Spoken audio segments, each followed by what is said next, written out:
బహుజన రాజ్య తొలి స్మారకుడు సర్దార్ సర్వాయి పాపన్న జయంతి వేడుకలను సిద్దిపేట జిల్లా హుస్నాబాద్ అంబేద్కర్ చౌరస్తాలో కాంగ్రెస్ పార్టీ నాయకులు ఘనంగా నిర్వహించారు. ఈ సందర్భంగా సర్దార్ సర్వాయి పాపన్న చిత్రపటానికి, అంబేద్కర్ విగ్రహానికి పూలమాలలు వేసి ఘనంగా నివాళులర్పించారు. కులమతాలకు అతీతంగా బహుజన రాజ్య స్థాపన కృషి చేసిన గొప్ప వ్యక్తి సర్దార్ సర్వాయి పాపన్న అని కాంగ్రెస్ నాయకులు కొనియాడారు. ప్రజాపాలన ప్రభుత్వం ఇచ్చిన మాట మేరకు నేడు సర్వాయి పాపన్న విగ్రహం ట్యాంక్ బండ్పై ఏర్పాటు చేయడం బహుజనులందరికీ శుభపరిణామని సంతోషం వ్యక్తం చేశారు. ఒక సాధారణ గీత కార్మిక కుటుంబంలో పుట్టి బలమైన సైన్యాన్ని ఏర్పాటు చేసుకుని గోల్కొండ కోటను స్వాధీనం చేసుకున్న గొప్ప పోరాట యోధుడిగా పేరు గడించారన్నారు. హుస్నాబాద్ ప్రాంతానికి సర్దార్ సర్వాయి పాపన్నకు అవినాభావ సంబంధం ఉందని, ఆయన ఆశయాలను స్ఫూర్తిగా తీసుకుని కొనసాగించాలని అన్నారు. చక్రవర్తి శ్రీ సర్దార్ సర్వాయి పాపన్న గౌడ్ 376వ జయంతి సందర్భంగా అన్ని ప్రజా సంఘాల ఆధ్వర్యాలు మరియు అన్ని పార్టీల ఆధ్వర్యం లోపల ఇక్కడ అంబేద్కర్ చౌరస్తాలో కార్యక్రమం నిర్వహించడం జరిగింది. మరి సర్దార్ సర్వాయి పాపన్న గౌడ్ అంటేనే ఒక పోరాట స్ఫూర్తి, భవిష్యత్ తరాలకు ఆయన అందించినటువంటి ఘనత ఉన్నది. ఇవాళ ఓ పాపన్న పోరాట స్ఫూర్తిని దేశవ్యాప్తంగానే అందించడానికి ఇవాళ మన తెలంగాణ రాష్ట్ర ప్రభుత్వం ముందడుగు వేసిందని చెప్తా ఉన్నాం. బహుజనులందరికీ కూడా స్ఫూర్తిదాయకమైనటువంటి పాపన్న కాంస్య విగ్రహాన్ని ఇవాళ ట్యాంక్ బండ్ పైన తెలంగాణ ప్రజాప్రభుత్వం పెట్టడం అనేటువంటిది శుభపరిణామం. గత జయంతి నాడు మన గౌరవ మంత్రివర్యులు పొన్నం ప్రభాకర్ గారి ఆధ్వర్యం లోపల శంకుస్థాపన అయినటువంటి పాపన్న విగ్రహం ఇవాళ నిర్మాణం చేసుకొని ప్రారంభోత్సవానికి సిద్ధంగా ఉన్నది. కాబట్టి ఇక్కడ ఉన్నటువంటి బహుజన వర్గాలు అన్నీ కూడా పెద్ద ఎత్తున కార్యక్రమంలో పాల్గొని ఆ మహనీయునికి ఘన నివాళులు అర్పించాలని కూడా కోరుతా ఉన్నాం. అదేవిధంగా ఇవాళ ఈ ప్రాంతంలో కూడా పాపన్నకు సంబంధించినటువంటి చరిత్ర సర్వాయిపేట, సైదాపూర్ మండలం, కొమ్మగుట్ట ప్రాంతంలో అవన్నీ కూడా పాపన్న గుట్టలుగా పేరుగాంచినవి. మరి అక్కడ కూడా మన గౌరవ మంత్రివర్యులు పొన్నం ప్రభాకర్ గారు వచ్చిన తర్వాతనే ఇవాళ పాపన్న చరిత్ర ఈ ప్రాంతానికి అందియాలనేటువంటి ఉద్దేశంతో ఆ ప్రాంతంలో సుమారుగా 5 కోట్ల రూపాయల నిధులతోని పాపన్న సర్కిల్ డెవలప్మెంట్ టూరిజం స్పాట్గా మార్చాలంటే అక్కడ డెవలప్ చేయాలి. కాబట్టి 20 అడుగుల విగ్రహాన్ని నిర్మించడం పూర్తయింది. అదేవిధంగా అక్కడ వాళ్ళ నిర్మాణాలు కూడా హోటలు, పురాతన నిర్మాణాలు, లైటింగ్ షో వంటి అనేక ఆధునిక వారి ఆశయ పునఃసాధనలో అందరూ ముందుండాల్సిన బాధ్యత అందరిపైన ఉంది. తెలంగాణ ప్రభుత్వం మన సీఎం రేవంత్ రెడ్డి గారు ప్రత్యేక చర్య తీసుకొని, అలాగే మన మంత్రివారి పొన్నం ప్రభాకర్ గారి ఆధ్వర్యంలో ఏదైతే పాపన్న గారి విగ్రహాన్ని ఆవిష్కరణ చేయడం చాలా గొప్ప విషయము. అంటే ఎవరు చేయని ఆలోచన విధానాన్ని మన ప్రభుత్వము చేయడం అనేది జరుగుతుందని చెప్పుకోక తప్పదు. వారి ఆశయ పునఃసాధనలో అలాగే వారు చేసిన సేవలు పెద్ద మంచి రాజుల వాళ్ళతో కూడా పోట్లాడ ఏదైతే యుద్ధం చేసి మన ఏదైతే సామాజిక వర్గాల కోసం పోరాటం చేసిన గొప్ప నాయకులు వారి గురించి ఇంతకుముందు పెద్దలు చెప్పినట్టుగా పాఠ్య పుస్తకంలో ఉంటే కనుక నెక్స్ట్ తరానికి కూడా అందించే వారికి సంబంధించిన విషయాలను కానీ అందించే అవకాశం ఉంటుంది. కాబట్టి పాఠ్య పుస్తకంలో కానీ నెక్స్ట్ మన సమాజానికి నెక్స్ట్ అంటే పౌరులందరికీ కూడా ఇలాంటి అంశాల పట్ల అవగాహన ఉంటే నేటి సమాజం కూడా మంచి గుర్తింపు స్థాయిలో ఉండడానికి అవకాశం ఉంటుంది. సామాజిక సేవగా వారు ఎన్నో సేవలు చేశారు.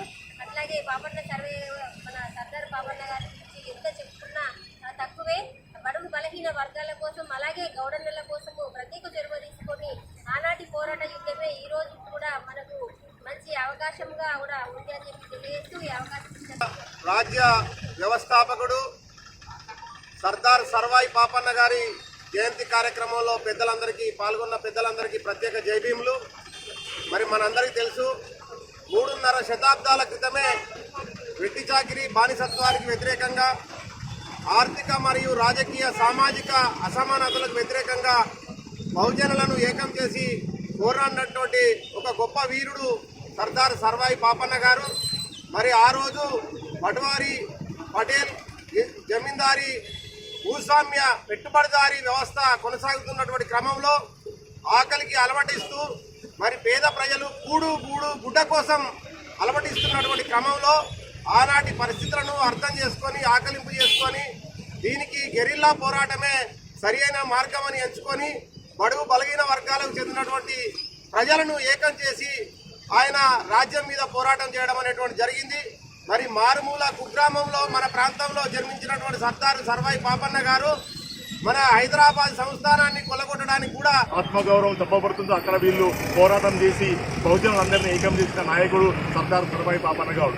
ఈ విధంగా అతను చేసుకున్న సైన్యం చివరకు మొఘలుల సామ్రాజ్యం కూడా దాడి చేసి కొడితే కుంభస్థలాన్ని బద్దలు కొట్టాలనే ఉద్దేశంతో అతని గెరిలా సైన్యంతో 1687 సంవత్సరంలో గోల్కొండ కిలాన్ని బద్దలు కొట్టి గోల్కొండను స్వాధీనం చేసుకున్న బహుజన చక్రవర్తి సర్దార్ సర్వాయి పాపన్న గౌడ్.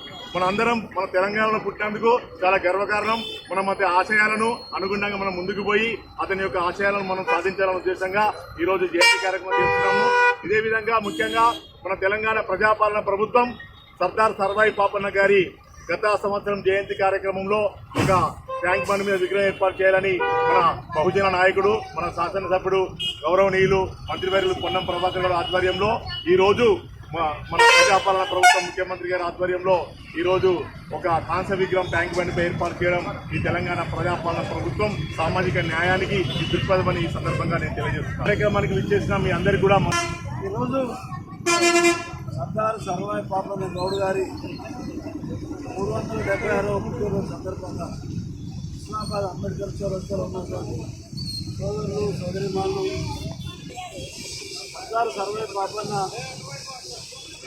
1650వ సంవత్సరంలో పుట్టి 1710వ సంవత్సరం అంటే 60 సంవత్సరాలు గడిచి ఈ ప్రాంతంలో ఆయన మాందాపూర్, సరవపేట, ఆకునూరు, గణపూర్ కూడా ఏరియాలలో ఆయన కోటలు నిర్మించాడు. కొటగిరి గట్ల అని ఒక పేరుంది.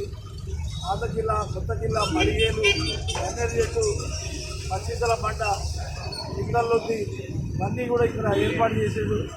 మన రమణ అన్నట్టు వారిని క్లాసపూర్, జనగాం దగ్గర అయినా ఆలేరు, భువనగిరి ఈ ప్రాంతంలో ఆయన ఒక రాజ్యాన్ని ఏర్పాటు చేసి 10,000 సైన్యాన్ని ఏర్పాటు చేసి ఢిల్లీ రాజులనే, మొఘల్ చక్రవర్తులనే కొంత గడగడలు ఆడించి మరి గోల్కొండ కిలను కూడా ఆయన సాధించాడు.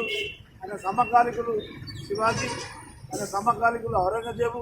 మన చరిత్ర ప్రకారంగా చూస్తే ఒక వ్యక్తి త్యాగం చేస్తే, సాహసం చేస్తే, సంఘటిత దీక్షతో ఉంటే ఏమీ చేయగలుగుతాడు అనేది ఒక నిరూపించగలిగాడు సర్వాయి పాపన్న. సర్వాయి పాపన్న ఈ ఏరియాలో ఆయన నడయాడిండు కాబట్టి ఇక్కడ ఒక అర్బన్ పార్క్ వస్తుంది. ఇక్కడ ఒక ట్రెక్కింగ్ అంటే గుట్టలు ఎక్కడానికి మన శాసనసభ్యులు ప్రభాకర్ అన్న